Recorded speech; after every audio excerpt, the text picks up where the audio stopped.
12 months. Yes, exactly. And that's why Dembele deserves it, along with the story of how bad he was and how many managers who must have driven mental.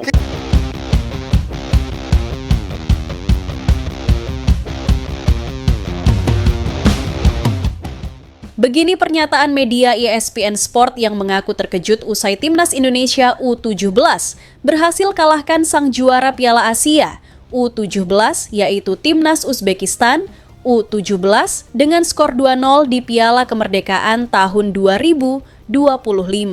Sebuah kisah sensasional kembali ditulis Timnas Indonesia U17 di ajang Piala Kemerdekaan 2025. Di hadapan ribuan pasang mata di stadion dan jutaan penonton yang menyaksikan lewat layar kaca, Garuda Muda sukses mengalahkan tim yang digadang-gadang sebagai kekuatan tak tertandingi di Asia, Uzbekistan U17. Hasil ini bukan sekadar kemenangan biasa. Bagi media ESPN Sport, salah satu media olahraga paling berpengaruh di dunia, kemenangan ini adalah kejutan yang mengguncang peta sepak bola junior internasional. Bahkan media ESPN Sport mengaku terkejut, terkesima, sekaligus kagum terhadap penampilan anak asuh Nova Arianto. Mereka menilai cara Indonesia mengatasi sang juara Piala Asia U17 tahun 2025 ini bukan hanya lewat keberuntungan, melainkan karena strategi brilian, mental juara, dan keberanian bermain menekan sejak menit pertama. Indonesia U17 tampil seperti tim yang sudah matang di level internasional. Tidak ada rasa takut, tidak ada tekanan, yang ada hanyalah rasa percaya diri dan determinasi luar biasa. Media ESPN Sport memberikan sorotan khusus pada strategi yang diterapkan Nova Arianto. Alih-alih menurunkan semua pemain inti di awal laga, Nova justru melakukan manuver berani dengan menyimpan beberapa bintang utama seperti Matthew Baker dan Evandra Floresta di bangku cadangan pada babak pertama.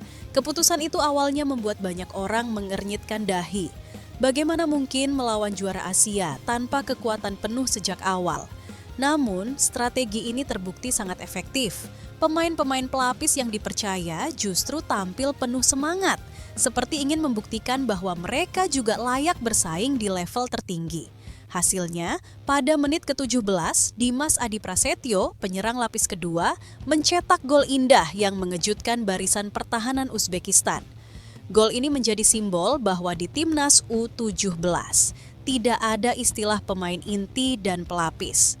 Media ESPN Sport menyebut langkah Nova ini sebagai masterclass dalam manajemen tim. Menurut mereka, pelatih muda ini bukan hanya pandai meracik strategi di atas kertas, tetapi juga piawai mengelola energi dan mental anak asuhnya.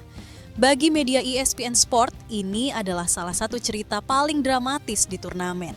Mereka menulis bahwa jarang sekali terlihat sebuah tim yang tidak diunggulkan mampu menyingkirkan penguasa Asia dengan gaya bermain menyerang dan penuh percaya diri. Indonesia U17 bukan hanya bertahan dan menunggu serangan lawan. Mereka justru menjadi pihak yang lebih banyak menekan, memaksa Uzbekistan bermain di bawah tekanan. Hal ini jarang terjadi pada sang juara Asia. Dengan hasil ini, Indonesia melangkah ke partai puncak untuk menghadapi Mali U17. Lawan ini memang bukan sembarangan. Mereka mengalahkan Tajikistan U17 dengan skor 4-2 di semifinal. Namun, media ESPN melihat ada celah besar yang bisa dimanfaatkan Indonesia. Saat melawan Tajikistan, Mali U17 sempat tertinggal 0-1 dan baru bisa bangkit setelah pelatih mereka menurunkan pemain inti di babak kedua. Ini adalah tanda bahwa Mali memiliki ketergantungan besar pada beberapa pemain kunci, berbeda dengan Indonesia yang mampu mencetak gol bahkan ketika menurunkan skuad lapis kedua. Yang lebih menguntungkan, Indonesia memiliki modal fisik yang lebih prima. Saat menghadapi Uzbekistan, Nova Arianto baru menurunkan para pemain inti di babak kedua, membuat mereka memiliki waktu istirahat yang lebih banyak sebelum laga final. Sementara Mali, sejak semifinal sudah harus menguras tenaga penuh untuk membalikan keadaan melawan Tajikistan. Media ESPN Sport melakukan analisis mendalam tentang perbedaan gaya bermain kedua finalis. Mereka menilai Mali U17 unggul dalam hal serangan cepat dan individu-individu dengan skill tinggi. Namun, masalah terbesar mereka adalah pertahanan yang terlalu terbuka. Sebaliknya, Indonesia U17 dinilai memiliki keseimbangan sempurna antara pertahanan, lini tengah, dan lini depan. Bek-bek muda Garuda Muda mampu menjaga konsentrasi penuh, lini tengah kreatif mengatur serangan, dan lini depan mematikan saat mendapat peluang. Dari 2 pertandingan terakhir, terlihat jelas Indonesia memiliki organisasi permainan yang lebih baik. Mereka disiplin bertahan, cerdas di lini tengah, dan efisien di lini depan. Inilah yang membuat kami yakin mereka akan menjadi juara. Media ESPN juga menyoroti faktor mental. Menurut mereka, jarang ada tim muda yang mampu bermain tanpa rasa gugup saat menghadapi lawan yang di atas kertas jauh lebih unggul. Indonesia membuktikan bahwa mereka bisa bermain dengan kepala dingin, bahkan di bawah tekanan besar. Kemenangan melawan Uzbekistan dianggap sebagai titik balik. Media ESPN percaya setelah melewati ujian seberat itu, Indonesia kini memiliki kepercayaan diri penuh untuk menghadapi siapa saja, termasuk Mali yang berasal dari benua Afrika. Dengan semua faktor di atas, ESPN tidak ragu menjagokan Indonesia untuk meraih trofi Piala Kemerdekaan 2025. Mereka menyebut kemenangan ini nantinya akan menjadi bukti bahwa pembinaan sepak bola usia muda Indonesia sedang berada di jalur yang benar. Jika Indonesia menang, ini bukan sekadar trofi, tapi juga pesan kepada dunia bahwa sepak bola muda Asia Tenggara mulai bangkit. Dan Indonesia adalah ujung tombaknya.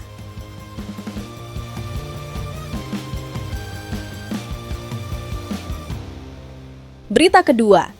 Begini pernyataan pelatih Mali U17, yaitu Adama Diallo, yang mengaku ketakutan jelang melawan timnas Indonesia U17 di babak final Piala Kemerdekaan tahun 2025.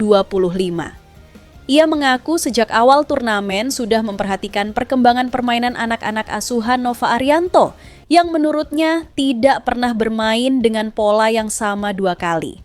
Baginya, hal ini adalah senjata mematikan sekaligus mimpi buruk bagi lawan. Indonesia ini unik. Mereka bukan hanya bermain dengan semangat juang tinggi, tapi juga punya kecerdasan taktik yang sulit ditebak. Setiap pertandingan, pola mereka berubah total. Itu membuat lawan-lawan mereka, termasuk kami, kesulitan menebak langkah berikutnya. Pelatih Mali U17 yaitu Adama Diallo menyoroti bagaimana Nova Arianto merancang strategi yang adaptif. Saat menghadapi Tajikistan U17, Indonesia tampil dengan 1 penyerang tunggal dan fokus pada penguasaan bola di tengah. Namun, di laga melawan Uzbekistan U17 yang notabene juara Asia U17 tahun 2025, Indonesia justru tampil super agresif dengan 3 penyerang sekaligus.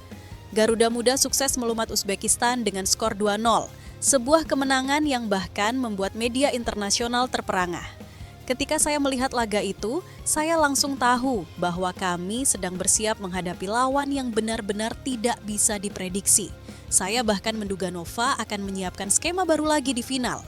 Meski Mali dikenal sebagai tim dengan fisik kuat dan kecepatan tinggi, pelatih Mali U17 tidak menutupi kekhawatiran terhadap serangan balik cepat Indonesia. Menurutnya, Nova Arianto dan staf pelatih tampak sudah mempelajari kelemahan timnya. Kelemahan kami adalah pertahanan yang kurang solid ketika ditekan cepat. Indonesia tahu itu, dan mereka punya pemain-pemain depan yang bisa menghukum kami kapan saja. Counter attack mereka sangat berbahaya. Pelatih Mali U17 bahkan menyebut bahwa kombinasi tiki-taka dan serangan balik cepat ala Indonesia adalah kombinasi langka untuk tim usia muda. Biasanya tim hanya fokus ke satu gaya main, tapi Indonesia bisa menguasai bola lama dan tiba-tiba menyerang kilat. Itu seperti menghadapi 2 tim dalam satu pertandingan. Menjelang final, pelatih Mali U17 mengatakan jika pemain Mali tidak berada di kondisi ideal. Pelatih Mali U17 mengakui beberapa pemain kunci seperti Bourama Konate, Mohamed Doumbia, dan Enjiku Rabomba mengalami cedera ringan setelah bermain penuh di laga semifinal melawan Tajikistan. Hal ini membuat Mali kehilangan sedikit keunggulan stamina. Sebaliknya, Nova Arianto memainkan rotasi cerdas. Di laga semifinal, ia menurunkan 3 debutan internasional. Dimas Adi Prasetyo, Aaron Thomas O'Neil, dan Noha Pohan Simangunsong. Meski berstatus pemain lapis, mereka tampil memukau. Aaron dan Dimas menjadi ancaman nyata di lini depan, sementara Noah Pohan menunjukkan kerja keras luar biasa di lini tengah. Indonesia bisa mengistirahatkan pemain inti, sementara kami harus mengeluarkan semua tenaga di semifinal. Itu memberi mereka keuntungan besar di final. Meski timnya datang dengan status favorit, Diallo justru tidak ragu menyebut Indonesia sebagai tim terkuat Piala Kemerdekaan 2025. Baginya, kekuatan Indonesia terletak bukan hanya pada individu, tetapi pada perpaduan sempurna antara strategi, teknik, dan mental bertanding. Saya pikir Indonesia adalah lawan terberat kami. Mereka tidak hanya bermain untuk menang, mereka bermain untuk mendominasi. Dan itu adalah ciri khas tim juara. Menjelang kick-off final, publik sepak bola Indonesia berharap Nova Arianto kembali menghadirkan kejutan taktik yang menjadi ciri khasnya. Di sisi lain, Mali yang mengandalkan fisik dan kecepatan akan berusaha mematahkan dominasi Garuda Muda.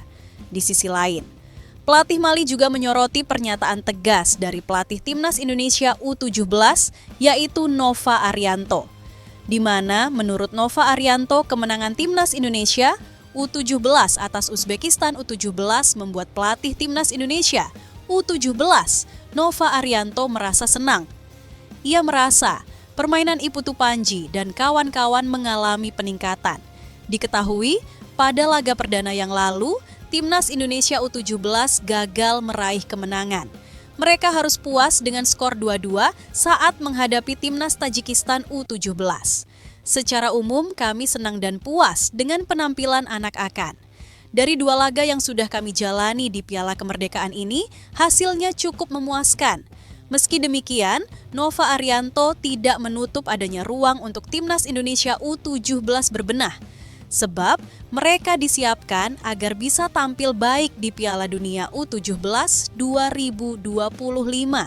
Piala Dunia U17 2025 tentu persaingannya akan jauh lebih berat. Apalagi Timnas Indonesia berada di grup yang sama dengan raksasa sepak bola dunia, Brasil. Piala Kemerdekaan ini juga sebagai ajang uji coba sebelum menghadapi Piala Dunia nanti.